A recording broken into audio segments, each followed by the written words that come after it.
देखिए हर खबर यहीं पर, सब्सक्राइब कीजिए TV9 भारतवर्ष।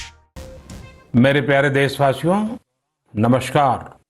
मन की बात ने वर्ष 2020 में अपना आधा सफर अब पूरा कर लिया है। इस दौरान हमने अनेक विषयों पर बात की।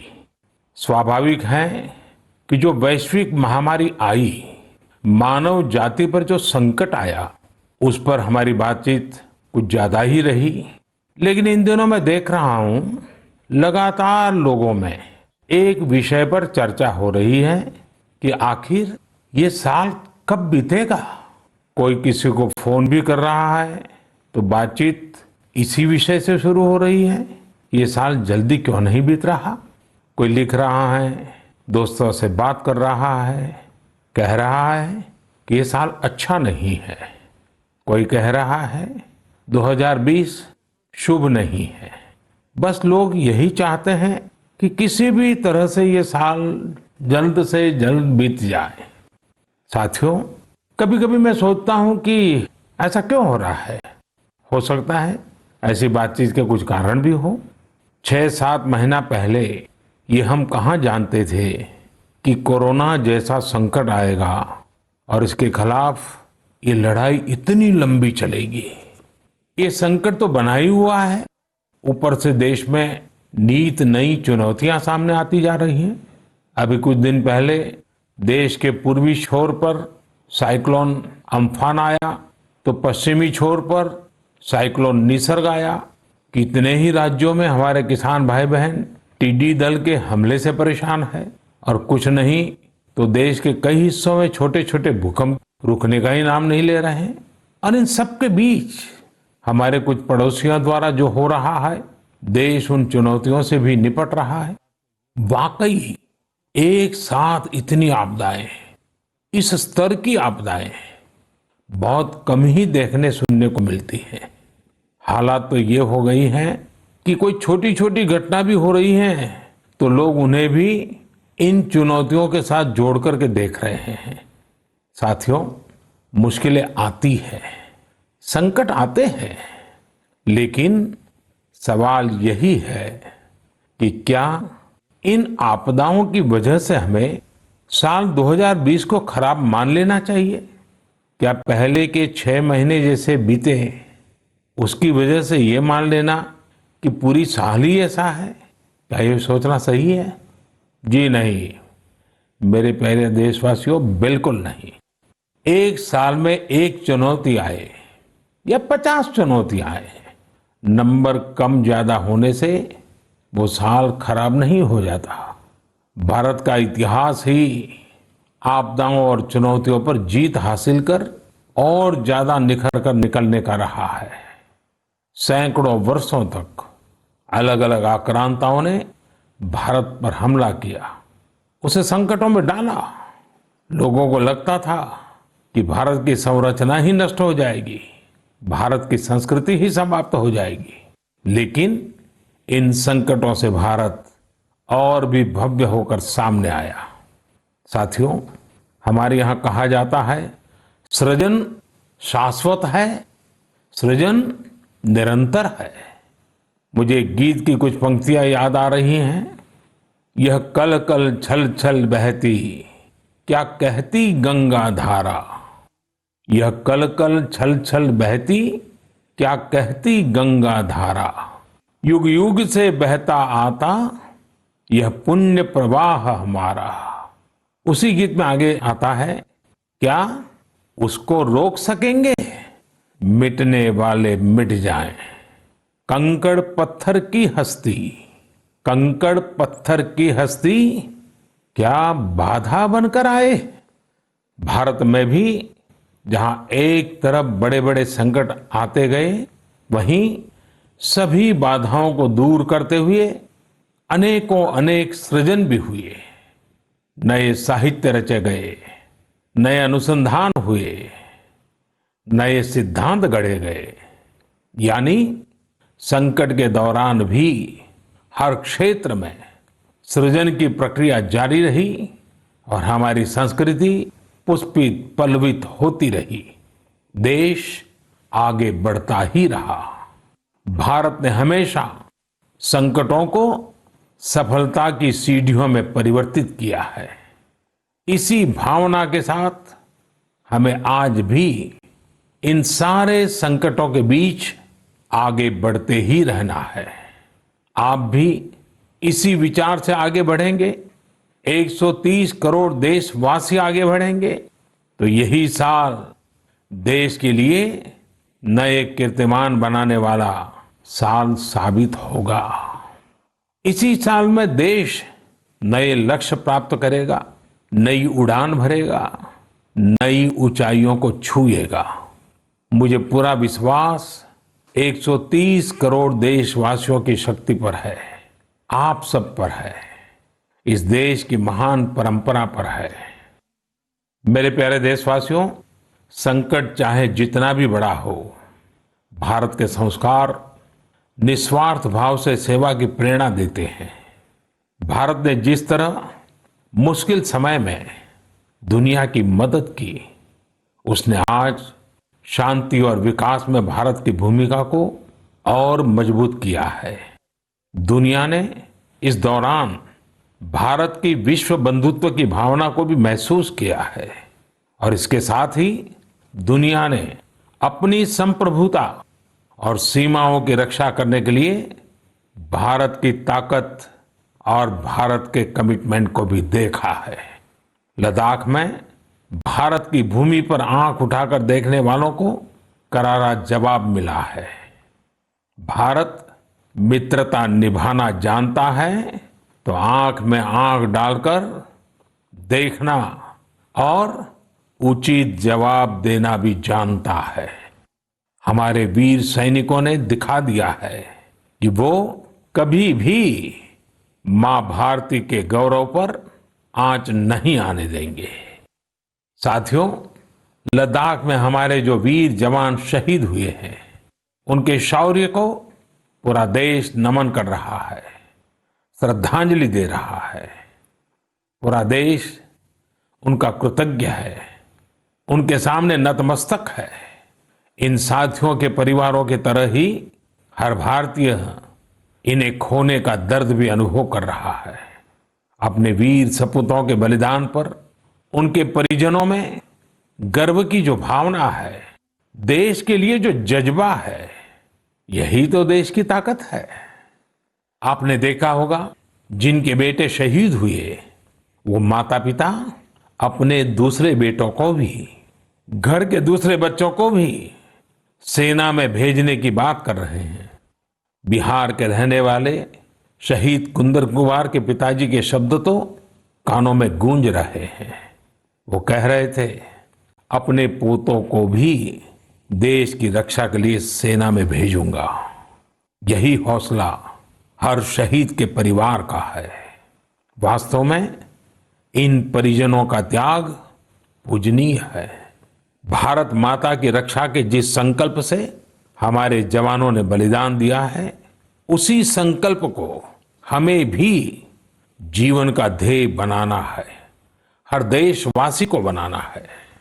हमारा हर प्रयास इसी दिशा में होना चाहिए, जिससे सीमाओं की रक्षा के लिए देश की ताकत बढ़े, देश और अधिक सक्षम बने, देश आत्मनिर्भर बने। यही हमारे शहीदों को सच्ची श्रद्धांजलि भी होगी। मुझे असम से रजनी जी ने लिखा है कि उन्होंने पूर्वी लद्दाख में जो कुछ हुआ, वो देखने के बाद एक प्रण लिया है। प्रण ये कि वो लोकल ही खरीदेंगे, इतना ही नहीं, लोकल के लिए वोकल भी होगी। ऐसे संदेश मुझे देश के हर कोने से आ रहे हैं।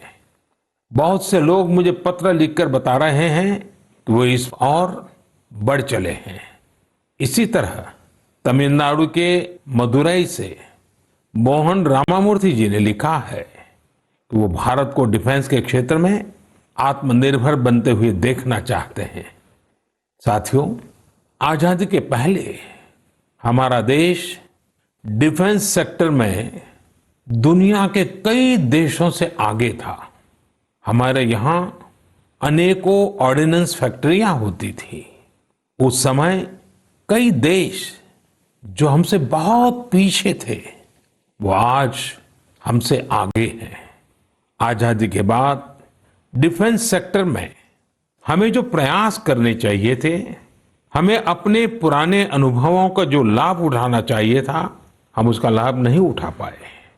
लेकिन आज डिफेंस सेक्टर में, टेक्नोलॉजी के क्षेत्र में भारत आगे बढ़ने का निरंतर प्रयास कर रहा है।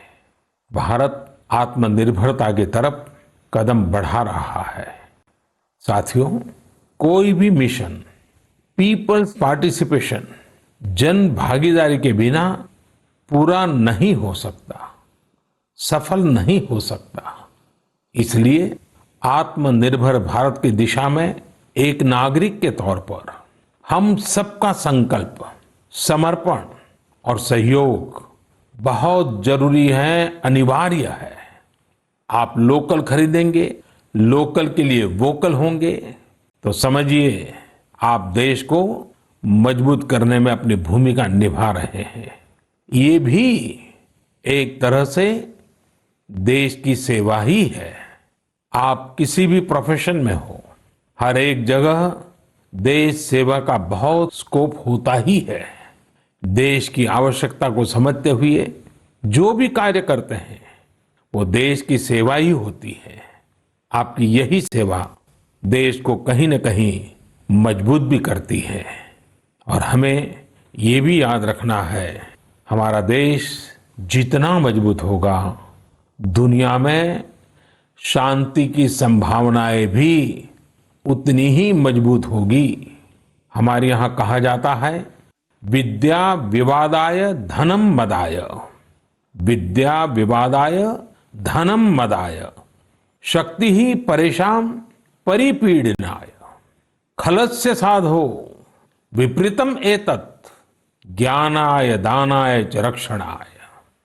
अर्थात अगर स्वभाव से दुष्ट है तो विद्या का प्रयोग व्यक्ति विवाद में, धन का प्रयोग घमंड में और ताकत का प्रयोग दूसरों को तकलीफ देने में करता है। लेकिन सज्जन की विद्या ज्ञान के लिए, धन मदद के लिए और ताकत रक्षा करने के लिए इस्तेमाल होती है। भारत ने अपनी ताकत हमेशा इसी भावना के साथ इस्तेमाल की है।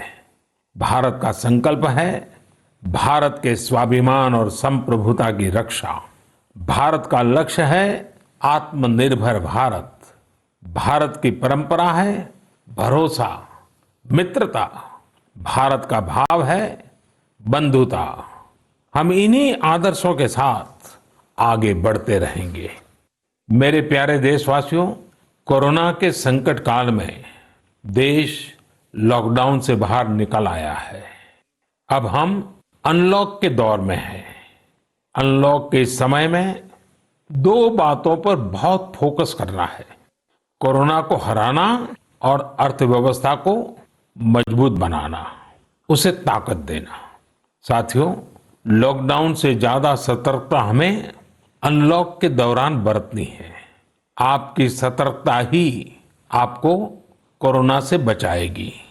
इस बात को हमेशा याद रखिए कि अगर आप मास्क नहीं पहनते हैं, 2 गज की दूरी का पालन नहीं करते हैं या फिर दूसरी जरूरी सावधानियां नहीं बरतते हैं तो आप अपने साथ साथ दूसरों को भी जोखिम में डाल रहे हैं, खास तौर पर घर के बच्चों और बुजुर्गों को।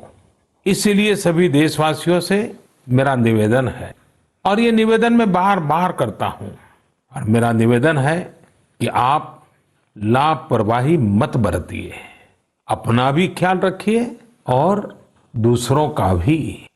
साथियों, अनलॉक के दौर में बहुत सी ऐसी चीजें भी अनलॉक हो रही हैं जिनमें भारत दशकों से बंधा हुआ था। वर्षों से हमारा माइनिंग सेक्टर लॉकडाउन में था। कॉमर्शियल ऑक्शन को मंजूरी देने के एक निर्णय ने स्थिति को पूरी तरह से बदल दिया है। कुछ ही दिन पहले स्पेस सेक्टर में ऐतिहासिक सुधार किए गए। उन सुधारों के जरिए वर्षों से लॉकडाउन में जकड़े इस सेक्टर को आजादी मिली। इससे आत्मनिर्भर भारत के अभियान को न केवल गति मिलेगी, बल्कि देश टेक्नोलॉजी में भी एडवांस बनेगा। अपने कृषि क्षेत्र को देखें तो इस सेक्टर में भी बहुत सारी चीजें दशकों से लॉकडाउन में फंसी थी।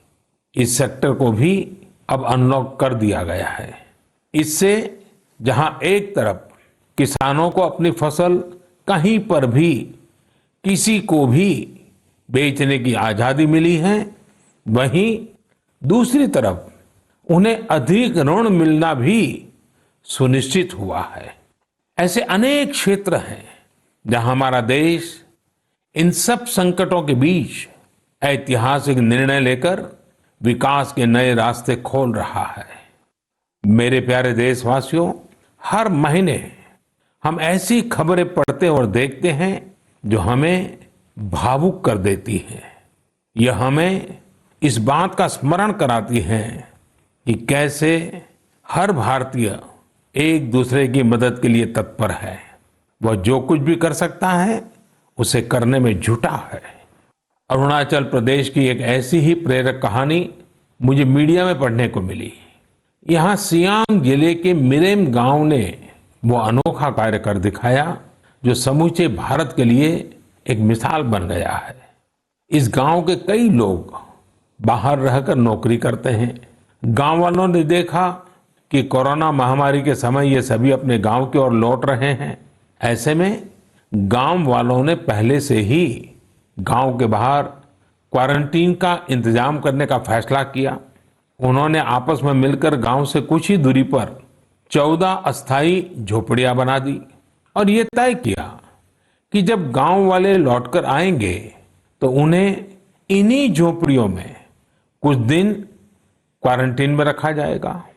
उन झोपड़ियों में शौचालय, बिजली, पानी समेत दैनिक जरूरत की हर तरह की सुविधा उपलब्ध कराई गई। जाहिर है मिरेम गांव के लोगों के इस सामूहिक प्रयास और जागरूकता ने सबका ध्यान अपनी ओर आकर्षित कर लिया। साथियों, हमारे यहां कहा जाता है, स्वभावम न जहाति एव साधुः आपद्गतो भी सन कर्पूरः पावक स्पृष्टः सौरभम लभते तराम। अर्थात जैसे कपूर आग में तपने पर भी अपनी सुगंध नहीं छोड़ता, वैसे ही अच्छे लोग आपदा में भी अपने गुण, अपना स्वभाव नहीं छोड़ते। आज हमारे देश की जो श्रम शक्ति है, जो श्रमिक साथी हैं, वो भी इसका जीता जागता उदाहरण है। आप देखिए, इन दिनों हमारे प्रवासी श्रमिकों की ऐसी कितनी ही कहानियां आ रही हैं जो पूरे देश को प्रेरणा दे रही है। यूपी के बाराबंकी में गांव लौटकर आए मजदूरों ने कल्याणी नदी का प्राकृतिक स्वरूप लौटाने के लिए काम शुरू कर दिया। नदी का उद्धार होता देख आसपास के किसान, आसपास के लोग भी उत्साहित हैं। गांव में आने के बाद क्वारंटीन सेंटर में रहते हुए, आइसोलेशन सेंटर में रहते हुए हमारे श्रमिक साथियों ने जिस तरह अपने कौशल्य का इस्तेमाल करते हुए अपने आसपास की स्थितियों को बदला है, वो अद्भुत है। लेकिन साथियों, ऐसे कितने ही किस्से, कहानियां देश के लाखों गांवों के हैं जो हम तक नहीं पहुंच पाए हैं। जैसा हमारे देश का स्वभाव है, मुझे विश्वास है साथियों कि आपके गांव में भी, आपके आसपास भी ऐसी अनेक घटनाएं घटी होगी। अगर आपके ध्यान में ऐसी बात आई है तो आप ऐसी प्रेरक घटना को मुझे जरूर लिखिए। संकट के इस समय में ये सकारात्मक घटनाएं, ये कहानियां औरों को भी प्रेरणा देगी। मेरे प्यारे देशवासियों, कोरोना वायरस ने निश्चित रूप से हमारे जीवन जीने के तरीकों में बदलाव ला दिया है। मैं लंदन से प्रकाशित फाइनेंशियल टाइम्स में एक बहुत ही दिलचस्प लेख पढ़ रहा था। इसमें लिखा था कि कोरोना काल के दौरान अदरक, हल्दी समेत दूसरे मसालों की मांग एशिया के अलावा अमेरिका तक में भी बढ़ गई है। पूरी दुनिया का ध्यान इस समय अपनी इम्यूनिटी बढ़ाने पर है और इम्यूनिटी बढ़ाने वाली इन चीजों का संबंध हमारे देश से है। हमें इनकी खासियत विश्व के लोगों को ऐसी सहज और सरल भाषा में बतानी चाहिए जिसे वे आसानी से समझ सकें और हम एक हेल्दियर प्लेनेट बनाने में अपना योगदान दे सकें। मेरे प्यारे देशवासियों, कोरोना जैसा संकट नहीं आया होता तो शायद जीवन क्या है, जीवन क्यों है, जीवन कैसा है, हमें शायद ये याद ही नहीं आता। कई लोग इसी वजह से मानसिक तनाव में जीते रहे हैं। तो दूसरी ओर लोगों ने मुझे ये भी शेयर किया है कि कैसे लॉकडाउन के दौरान खुशियों के छोटे छोटे पहलू भी उन्होंने जीवन में रीडिस्कवर किए हैं। कई लोगों ने मुझे पारंपरिक इंडोर गेम्स खेलने और पूरे परिवार के साथ उसका आनंद लेने के अनुभव भेजे हैं। साथियों, हमारे देश में पारंपरिक खेलों की बहुत समृद्ध विरासत रही है। जैसे आपने एक खेल का नाम सुना होगा, पचीसी। यह खेल तमिलनाडु में पल्लानुंगली, कर्नाटक में अली गुली मणे और आंध्र प्रदेश में वामन गुंटलू के नाम से खेला जाता है। ये एक प्रकार का स्ट्रेटेजी गेम है जिसमें एक बोर्ड का उपयोग किया जाता है। इसमें कई खांचे होते हैं जिनमें मौजूद गोली या बीज को खिलाड़ियों को पकड़ना होता है। कहा जाता है कि यह गेम दक्षिण भारत से दक्षिण पूर्व एशिया और फिर दुनिया में फैला है। साथियों, आज हर बच्चा सांप सीढ़ी के खेल के बारे में जानता है, लेकिन क्या आपको पता है कि यह भी एक भारतीय पारंपरिक गेम का ही रूप है जिसे मोक्ष पाटम या परम पदम कहा जाता है। हमारे यहाँ का एक और पारंपरिक गेम रहा है गुट्टा। बड़े भी गुट्टे खेलते हैं और बच्चे भी। बस एक ही साइज के 5 छोटे पत्थर उठाएं और आप गुट्टे खेलने के लिए तैयार। एक पत्थर हवा में उछालिए और जब तक वो पत्थर हवा में हो आपको जमीन पर रखे बाकी पत्थर उठाने होते हैं। आमतौर पर हमारे यहाँ इंडोर खेलों में कोई बड़े साधनों की जरूरत नहीं होती है। कोई एक चौक या पत्थर ले आता है, उसे जमीन पर ही कुछ लकीरें खींच देता है और फिर खेल शुरू हो जाता है। जिन खेलों में डाइस की जरूरत पड़ती है, कोड़ियों से या इमली के बीज से भी काम चल जाता है। साथियों, मुझे मालूम है आज जब मैं ये बात कर रहा हूं, कितने ही लोग अपने बचपन में लौट गए होंगे। कितनों को ही अपने बचपन के दिन याद आ गए होंगे। मैं यही कहूंगा कि उन दिनों को आप भूले क्यों है, उन खेलों को आप भूले क्यों है। मेरा घर के नाना नानी, दादा दादी, घर के बुजुर्गों से आग्रह है कि नई पीढ़ी में ये खेल आप अगर ट्रांसफर नहीं करेंगे तो कौन करेगा। जब ऑनलाइन पढ़ाई की बात आ रही है तो बैलेंस बनाने के लिए, ऑनलाइन खेल से मुक्ति पाने के लिए भी हमें ऐसे करना ही होगा। हमारी युवा पीढ़ी के लिए भी, हमारे स्टार्टअप्स के लिए भी यहाँ एक नया अवसर है और मजबूत अवसर है। हम भारत के पारंपरिक इंडोर गेम्स को नए और आकर्षक रूप में प्रस्तुत करें। उनसे जुड़ी चीजों को जुटाने वाले, सप्लाई करने वाले स्टार्टअप्स बहुत पॉपुलर हो जाएंगे। और हमें ये भी याद रखना है, हमारे भारतीय खेल भी तो लोकल है और हम लोकल के लिए वोकल होने का प्रण पहले ही ले चुके हैं। और मेरे बाल सखा मित्रों, हर घर के बच्चों से, मेरे नन्हे साथियों से भी आज मैं एक विशेष आग्रह करता हूं। बच्चे, आप मेरा आग्रह मानेंगे ना? देखिए, मेरा आग्रह है कि मैं जो कहता हूं आप जरूर करिए। एक काम करिए, जब थोड़ा समय मिले तो माता पिता से पूछकर मोबाइल उठाइए और अपने दादा दादी, नाना नानी या घर में जो भी बुजुर्ग हैं उनका इंटरव्यू रिकॉर्ड कीजिए, अपने मोबाइल फोन में रिकॉर्ड करिए। जैसे आपने टीवी पर देखा होगा ना, कैसे पत्रकार इंटरव्यू करते हैं, बस वैसा ही इंटरव्यू आप कीजिए। और आप उनसे सवाल क्या करेंगे, मैं आपको सुझाव देता हूं। आप उनसे जरूर पूछिए कि वो बचपन में उनका रहन सहन कैसा था, वो कौन से खेल खेलते थे, कभी नाटक देखने जाते थे, सिनेमा देखने जाते थे, कभी छुट्टियों में मामा के घर जाते थे, कभी खेत खलिहान में जाते थे, त्योहार कैसे मनाते थे। बहुत सी बातें आप उनको पूछ सकते हैं। उनको भी 40-50 साल, 60 साल पुरानी अपनी जिंदगी में जाना बहुत आनंद देगा। और आपके लिए 40-50 साल पहले का हिंदुस्तान कैसा था, आप जहां रहते हैं वो इलाका कैसा था, वहां परिसर कैसा था, लोगों के तौर तरीके क्या थे, सब चीजें बहुत आसानी से आपको सीखने को मिलेगी, जानने को मिलेगी।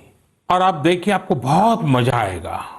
और परिवार के लिए एक बहुत ही अमूल्य खजाना, एक अच्छा वीडियो एल्बम भी बन जाएगा। साथियों, ये सत्य है कि आत्मकथा या जीवनी, ऑटोबायोग्राफी या बायोग्राफी, इतिहास की सच्चाई के निकट जाने के लिए बहुत ही उपयोगी माध्यम होती है। आप भी अपने बड़े बुजुर्गों से बातें करेंगे तो उनके समय की बातों को, उनके बचपन, उनके युवा काल की बातों को और आसानी से समझ पाएंगे।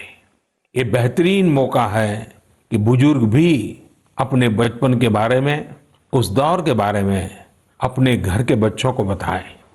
साथियों, देश के एक बड़े हिस्से में अब मॉनसून पहुंच चुका है। इस बार बारिश को लेकर मौसम विज्ञानी भी बहुत उत्साहित हैं, बहुत उम्मीद जता रहा है। बारिश अच्छी होगी तो हमारे किसानों की फसलें अच्छी होगी, वातावरण भी हरा भरा होगा। बारिश के मौसम में प्रकृति भी जैसे खुद को रिजुवेनेट कर लेती है। मानव प्राकृतिक संसाधनों का जितना दोहन करता है, प्रकृति एक तरह से बारिश के समय उनकी भरपाई करती है, रिफिलिंग करती है। लेकिन ये रिफिलिंग तभी हो सकती है जब हम भी इसमें अपनी धरती माँ का साथ दें, अपना दायित्व निभाएं। हमारे द्वारा किया गया थोड़ा सा प्रयास प्रकृति को, पर्यावरण को बहुत मदद करता है। हमारे कई देशवासी तो इसमें बहुत बड़ा काम कर रहे हैं।